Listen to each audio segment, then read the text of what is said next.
Welcome back to the channel, everybody. So today we're doing some investigative journalism, and to help us we have Detective Munchkin on the case. Now, unless you live under a rock or you don't have the internet, then there is no way you haven't heard about the craziness with the New York City assassin Luigi Mangione, the most Italian name ever, who put out a hit on the CEO of United Healthcare in basically broad daylight, well, morning, and the internet is an absolute abuzz with this whole story. Now, this story is honestly super weird, okay? There is so much about this story that is just like crazy theatrics and Hollywood, to the point where there is a lot of different theories going on about what this whole thing could be, right?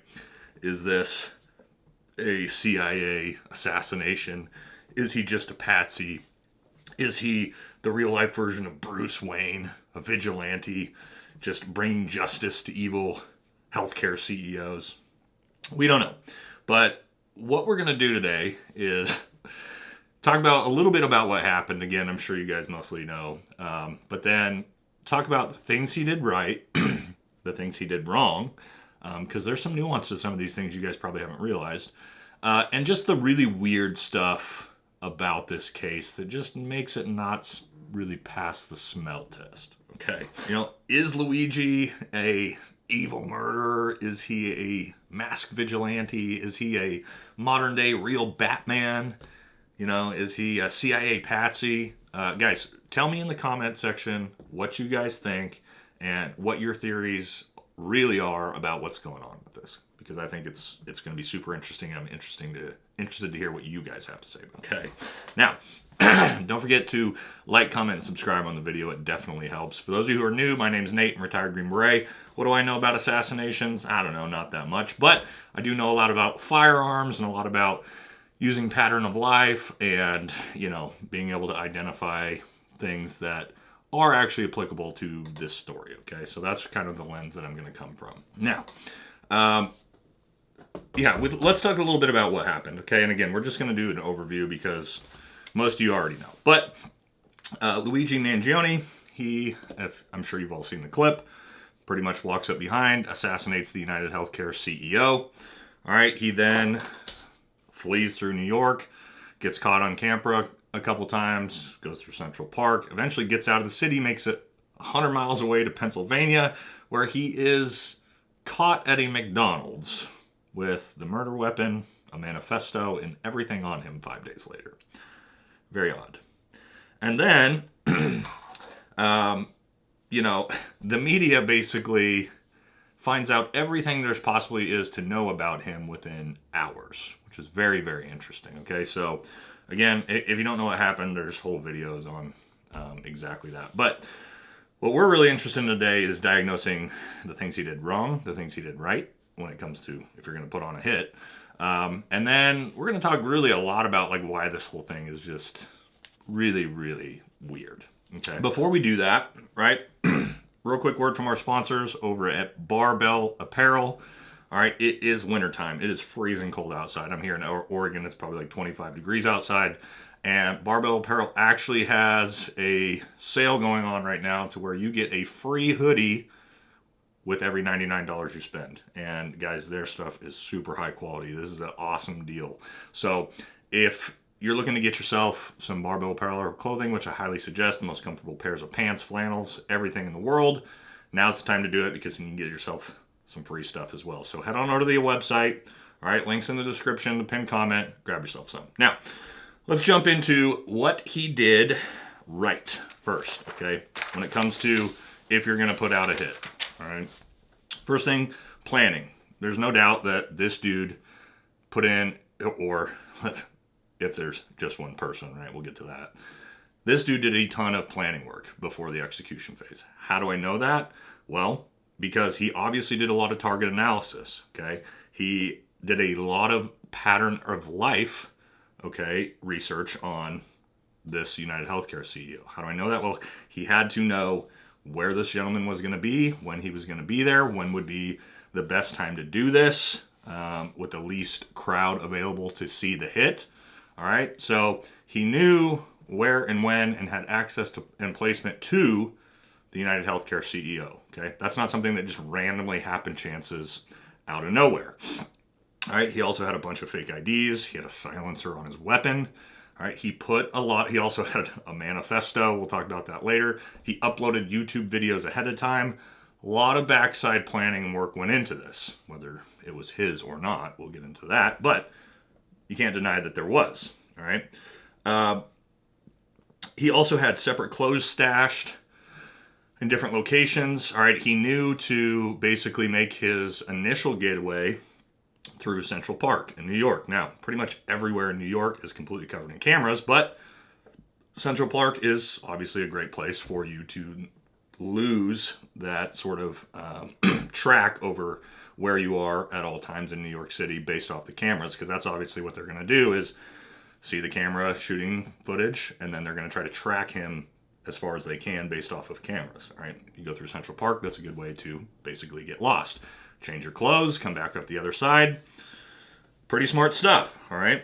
And so smart that he made it 100 miles outside the city into a different state before he got caught, all right? So from that lens of things, right, pretty successful. However, now we need to talk about the things that he did wrong, because he obviously did a lot of things wrong, and whether he did them on purpose or not, I'm not really sure. But the reality is that he did. The first one, and we're going to talk about, again, is he a CIA assassin? Is he a Patsy? Was there a real assassin and he's just the fall guy? Is he some vigilante? Well, I know for a fact, just based off of watching the film here, and we'll show it, of his weapon manipulation and the way that he goes about fixing the malfunction in his weapon, because if you haven't seen the video, I believe, you can't tell exactly, but I'm assuming it's about the second shot that he takes, his weapon malfunctions, right? For whatever, there's a bunch of different types of malfunctions a pistol can have, but you can see him go to fix his malfunction. Now, I'm going to demonstrate, right? And you see in the video, it's on the screen, how he fixes malfunction. He takes his weapon system, puts it down here at his chest, comes over the top, and is trying to rack the weapon like this, okay? That tells me immediately that he is not super highly trained in firearms, and especially a pistol. Any elite level assassin, if you were to hire some ex-Delta operator to put out a hit, that's not how you're going to fix a malfunction in the exact moment, okay? Now, I'm going to keep the weapon sort of broken down so it stays in frame instead of staying all the way out, but in reality, okay, you're not going to break the weapon down to your stomach, look down at the weapon, come over the top, try to clear it. You're going to do an immediate malfunction clear over the top of your weapon, because here, my gun hasn't stayed off the plane, my gun hasn't come off the target, there's no economy of motion in doing this, right? And I don't have all this like 1-2 seconds of break between shots. That is going to be how I fix that malfunction. Even if I have to do it a few times, that's going to be the correct way to do that. Anyone with extremely high level pistol handling or tactical skill, that's what you would have seen them do. Okay, not completely break this weapon down and look down at it, all those things.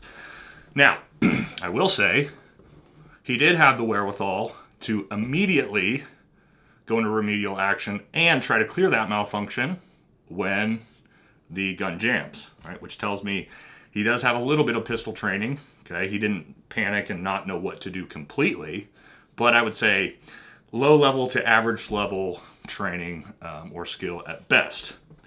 So what that tells me is whoever the shooter was, whether it was him or not, is not a trained assassin, okay? They're someone who's familiar with firearms, but again, nowhere near any elite level, right? I know that for a fact just based off of watching that clip, so I hope that makes sense. All right, the next one is he goes, and we've sort of all seen the pictures, he goes into what I believe is a coffee shop, maybe a Starbucks, I don't know, and orders a coffee afterwards, and then pulls his mask down to, supposedly, flirt with the waitress. This is like absolute bonehead level, like novice. You just put on a hit, and you're trying to potentially flee and escape the city, and you go into like the most crowded place possible in the morning around 6 a.m., which is just going to be a Starbucks, and take your mask down in front of the cameras. Yeah, super, super dumb and inexperienced, I guess you could call it. Doesn't make any logical sense with all this backside planning and everything that went into it for like that rookie of a mistake. Super odd for me to try to understand, because there's a lot of things that like he obviously did a ton of work in understanding on how to do this correctly, and then just some super rookie mistakes there. All right, the next one. He makes it out of the city. He makes it supposedly like 100 miles away into Pennsylvania, where he's at a McDonald's, and we're going to get into the weirdness of this potential story. And an employee recognizes him and calls the police. He stays there and obviously waits. Now, he obviously doesn't necessarily know that the police are being called, but takes long enough for him to still be there when the police show up. 5 days later, okay, this isn't right after the hit, he still has the actual murder weapon that he used. He's got a manifesto for the murder, all in his backpack with Monopoly money.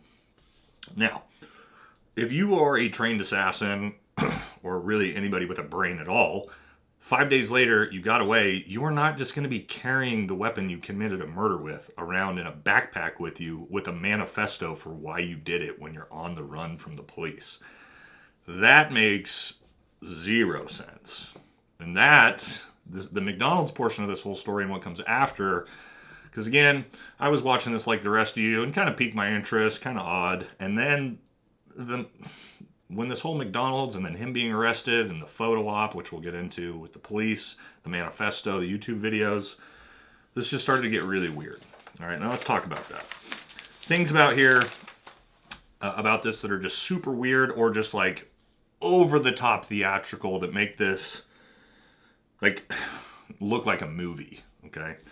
First one, the fact that he engraved a phrase on the bullet casings that he used for the assassination, which he engraved, deny, defend, depose, which I'm assuming he means denied coverage, like the United Healthcare is denying coverage to American citizens.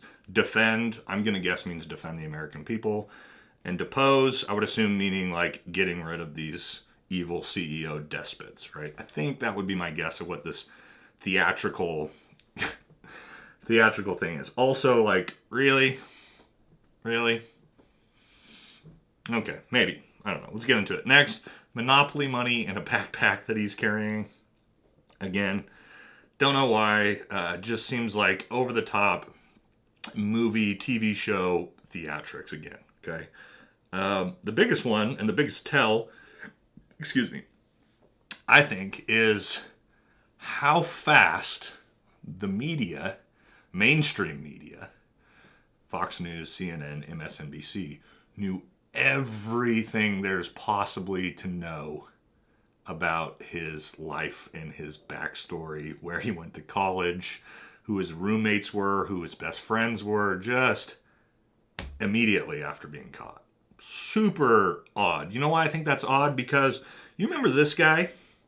This is 5 months later, and we still have no idea about anything about him. And that was with the Secret Service and the FBI and everybody involved, and we know nothing. But yet, the mainstream media somehow knows everything about this gentleman immediately. So, and to the point of, right, apparently, here's a poster, interview they had with his landlord, who, again, I should have mentioned before in the about him, apparently, he had a really bad broken back, I believe, and had surgery, and so there's x-rays of it, and people are thinking that maybe that has something to do with, like, him being upset about United Healthcare. But here's the thing with that doesn't make sense, is because, guys, this dude comes from an ultra-wealthy family. Like, his parents own multiple country clubs. If you own country clubs, we're talking about tens to hundreds of millions of dollars. This dude personally ain't being denied shit. He got whatever medical care he needed. All right, so that story does not make sense. But they talked to his landlord, who supposedly tells the media that, you know, he was so hurt and his back was so bad that he couldn't even have sex anymore. How the fuck does his landlord know about his sex life? Like, what? What are we talking about here? Okay, just more like the mainstream media knows this just immediately. Super weird. All right, also, there's photos between him and this. Now, again, I'm not saying that it was him or it wasn't him. There's a lot of talk about this because one of the photos, right, you can see he grew new eyebrows in 5 days. Very odd for that to happen, okay? And people are saying, and I'm going to show you guys a clip right here of just another random dude who looks exactly like him, who thought it would be funny to fuck with his mom and dress up exactly like him, right? So guys can see that. It's like he's Italian. He looks Italian. There's a lot of people out there who look like this. That's the running jokes of like Jake Gyllenhaal looks just like this guy. Anne Hathaway looks just like this guy, right? So is it necessarily him? Isn't him? I don't know. Okay. Now let's get into, for me, where the story really started to fail the sniff test. Okay, and that is, again, he's 100 miles away in a random McDonald's in Pennsylvania. And a McDonald's coworker recognizes him based off of that little photo. Right? No one knows who this dude is yet, but a random McDonald's shift worker in the middle of their shift just happens to recognize him and be like, I know who that guy is. That's definitely the shooter. Calls the police. Again, the police arrive. He's got the murder weapon on him. He's got his manifesto on him. He's got a bag full of Monopoly money on him. Really? Really? That whole manhunt, they couldn't catch him, and he gets out 100 miles away, and just a random McDonald's employee recognizes him? Okay. And then after that, he gets arrested. And if you guys haven't seen this obnoxiously staged photo op of a clip, this is him, screaming out. It reminds me of, and I'll show you guys a clip in a second. It reminds me of the clip from Superbad where McLovin has the cops pretend to arrest him so he can, look like a badass as he leaves the party. Safety! Get off, you fucking cops! Get your hands off me! Do you know I Fogle! The joint can't hold me! Holy shit, Fogle's a badass. That's all this looks like. I mean, this just looks like this is completely set up and staged for like this theatrical photo op, right? Like, yeah. So, and again, then they find out he's got all these pre-recorded YouTube videos about, why he did it and, the manifestos that he has. So, again, it's just so over the top. Now, is it possible that, like, this dude did all this by himself with all this theatrics and all this crazy shit? Sure. And the mainstream media just happened to find everything out about this guy immediately after being caught? Sure.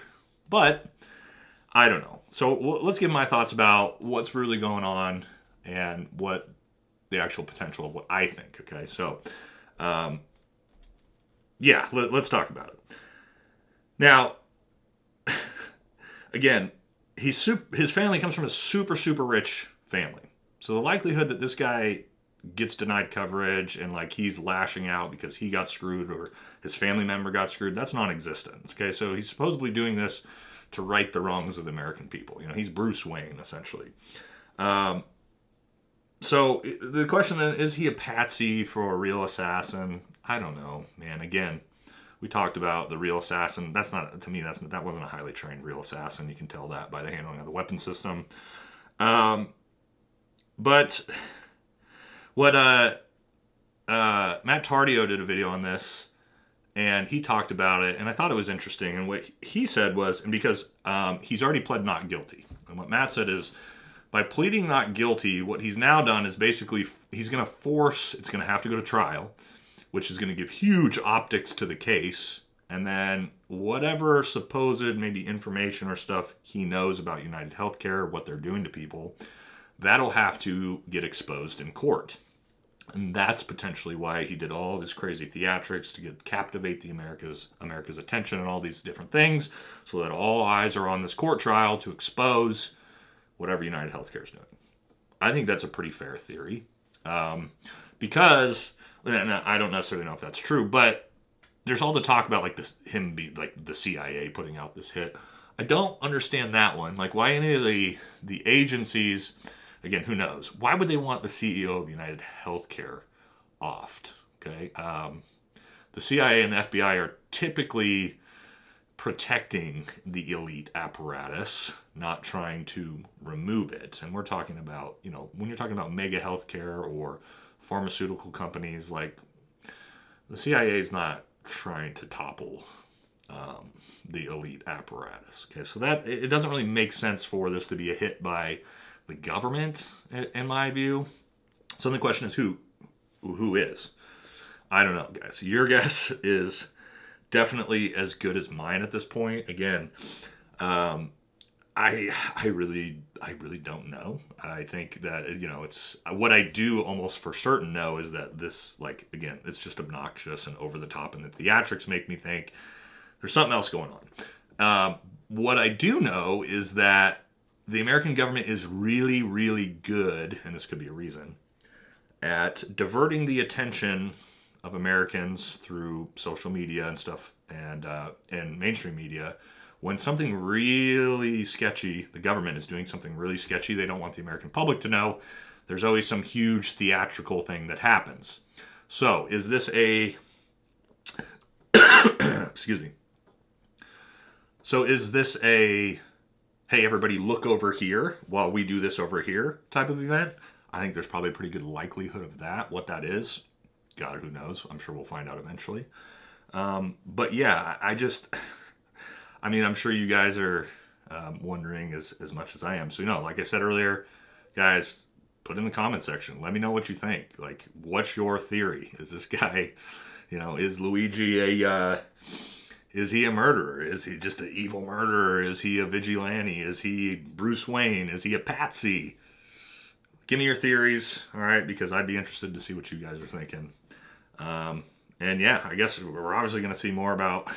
There's going to be... With how theatrical this thing has been, we're definitely going to see more, and it's going to get even more interesting. So, we'll just have to wait and see what happens, and yeah, I guess we'll find out soon. All right, guys. That's it for this one. Have a good day.